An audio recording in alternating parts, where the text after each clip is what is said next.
Dear students, good morning all of you. आप लोग कैसे हैं? हमें उम्मीद है आप लोग स्वस्थ होंगे, मस्त होंगे और अपने पढ़ाई में व्यस्त होंगे। डियर फ्रेंड, आज हमारी आज का जो हमारा क्लास है ये आपके सेंटिमेंटल पर आधारित है।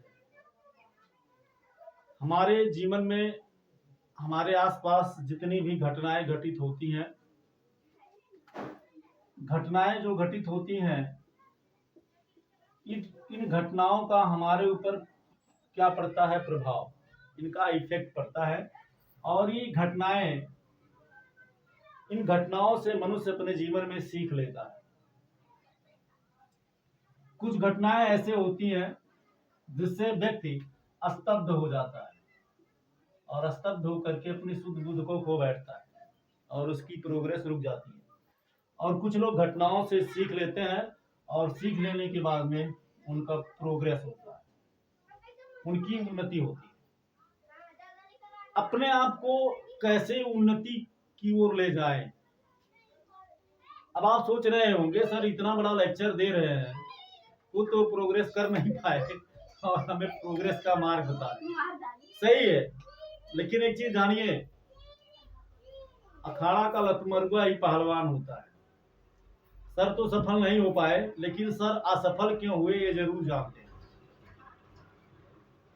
सफल हमारे देहात में एक एक से खलीफा है, एक एक से कहावतें हैं। बुजुर्गों ने कहा है कि अखाड़ा का लतमरुआ ही पहलवान होता है और रोगी ही वैद्य होता है। हम भी पढ़े भी रहे हैं, लिख भी रहे हैं, परंतु सफल नहीं हो पाए, हमको कोई अच्छी उन्नति नहीं प्राप्त हुई। लेकिन हाँ, हम सफल क्यों नहीं हो पाए ये हमें पता चला। हम वो अनुभव आपके साथ शेयर करना चाहते हैं। आप जब विद्यार्थी जीवन में होते हो, जब आप स्टडी करते हो, तो स्टडी के दौरान आप हवाई में खो जाते हो। देखिए व्यक्ति आपके क्लास में 3 तरह के बच्चे मिलते हैं। एक बच्चा होता है जो सिर्फ बात करता है, एक बच्चा होता है जो सिर्फ पढ़ता है या करता है, ठीक है, और एक बच्चा होता है जो समझता भी और उसको करता भी है। तो जो सिर्फ बात करता है या सिर्फ कहता है कि आज से नहीं कल से पढ़ लेंगे, परसों से उसका ना तो कभी कल आया ना तो कभी परसों आया, कल तो कभी आता ही नहीं है, आने वाला हर कल आज होता है। एक कुछ बच्चे होते हैं जो किसी ने कुछ बताया उसी के पीछे यूट्यूब गूगल मार दिए, पढ़ाई अच्छे से कैसे करें, पढ़ाई करने का कोई दवाई, तो दवाई अब ब्राह्मी और आमी पीने लगे। देखो सही बात यह है कि पढ़ाई करने का कोई दवाई नहीं होता है। सही समय पर सही रूप से किया गया कार्य ही सफलता की कुंजी होती है।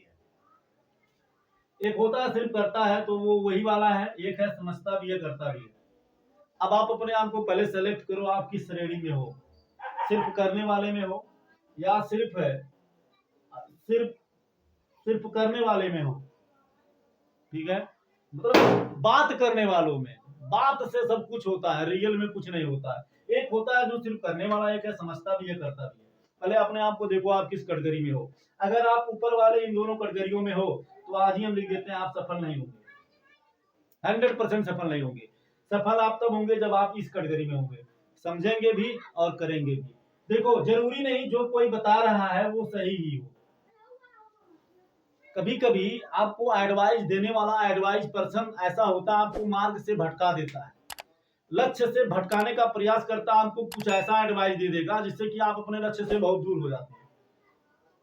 ऐसा मिला जुला करके घुमा करके ऐसा आइडिया देगा, आप उसी में उलझ जाएंगे, लक्ष्य से बहुत दूर हो जाएंगे। तो जरूरी नहीं कि जो बता रहा है वो सही ही हो।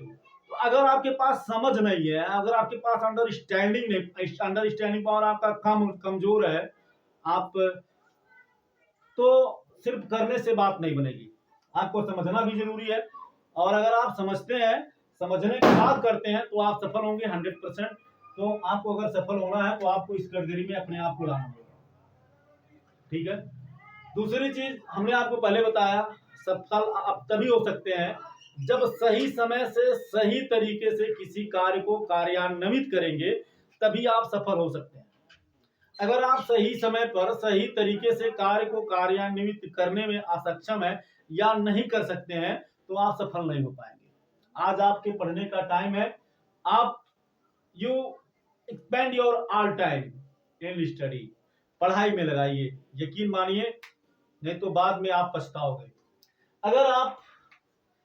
अगर आज आप 14 से 28 आप परिश्रम करते हो तो पूरा जीवन आराम करना है, पूरा जीवन आराम करना है। और अगर आज आप 18 से 28 आराम कर रहे हो, घूम रहे हो, मौज मस्ती कर रहे हो, तो पूरा जीवन 18 से 28 के बाद आपको परिश्रम ही करना होगा। आज आप पुराना कपड़ा पहनेंगे, ये कपड़े को एक हफ्ता पहनेंगे, आपसे कोई नहीं पूछेगा कि यही रोज क्यों पहनते हो। सब लोग कहेंगे भाई विद्यार्थी है, नहीं टाइम मिलता होगा, नहीं साफ कर पाता होगा, या नहीं लेने का समय, चूंकि विद्यार्थी है नहीं उतना बजट व्यवस्था होगा, इसलिए आपसे कोई पूछेगा नहीं। लेकिन आज के 20 साल बाद, आज आप मान लो 10 में हो या 12 में हो, 8 साल या 10 साल बाद जब लोग मिलेंगे और तब आपसे जरूर लोग पूछेंगे कि क्या करते हो भाई, यही क्यों पहनते हो, तब आप क्या जवाब देंगे। इसलिए मेरा आपसे रिक्वेस्ट है, आप सभी विद्यार्थियों से, कि आप अपने पढ़ाई में ध्यान लगाइए और इस कैटेगरी में आइए, समझिए और समझने के बाद करिए। जरूरी नहीं कि बताने वाला हर कोई जो बता रहा है, एडवाइस दे रहा है, वो सही हो, आपके लिए अच्छा हो। और इस कैटेगरी में आइए, सही काम को करिए, सही समय पर करिए और सही तरीके से करिए। सही काम सही समय पर सही तरीके से करिए, समय से करिए। अपने आप को, अपना पूरा समय अपने पढ़ाई पर फोकस कीजिए। अपने स्कूल में अपने कोचिंग के सर से, अपने ट्यूशन के सर से, आप तो पढ़ाई की तमाम व्यवस्थाएं भी हैं, ऑनलाइन भी है, गूगल है, यूट्यूब है, स्कूल में टीचर हैं, कोचिंग क्लास में टीचर हैं, आप कहीं से भी हेल्प ले सकते हैं। आज आपके पढ़ाई के तमाम स्रोत हैं, तमाम माध्यम हैं, और इसी वजह से आज का कंपटीशन भी बहुत टफ हो गया है। अगर कंपटीशन में बैठना है, अपने आप को, आपको अपने जीवन में आप सीरियस हैं, अच्छे से जीवन को जीना चाहते हैं, तो आपको मेहनत करना ही पड़ेगा, नहीं तो फिर मजदूर बन के रहिएगा पूरा जीवन, परिश्रम करना पड़ेगा और कभी आपको आराम नहीं मिल पाएगा। तो डियर फ्रेंड, मैं कोई बड़ा ज्ञानी या पंडित विद्वान तो नहीं हूँ, परंतु एक शिक्षक होने की वजह से मेरा ये दायित्व है कि हम आपको प्रेरित करें, इंस्पायर करें, जिससे कि आप आगे सफल हो सकें। अगर आप ऐसा करने में, कहीं भी आपके सफल होने में मेरे विचारों का कहीं भी अगर किंचित मात्र स्थान मिला, तो हम अपने आप को बहुत बड़ा सौभाग्यशाली समझेंगे। Thank you so much. जय हिंद।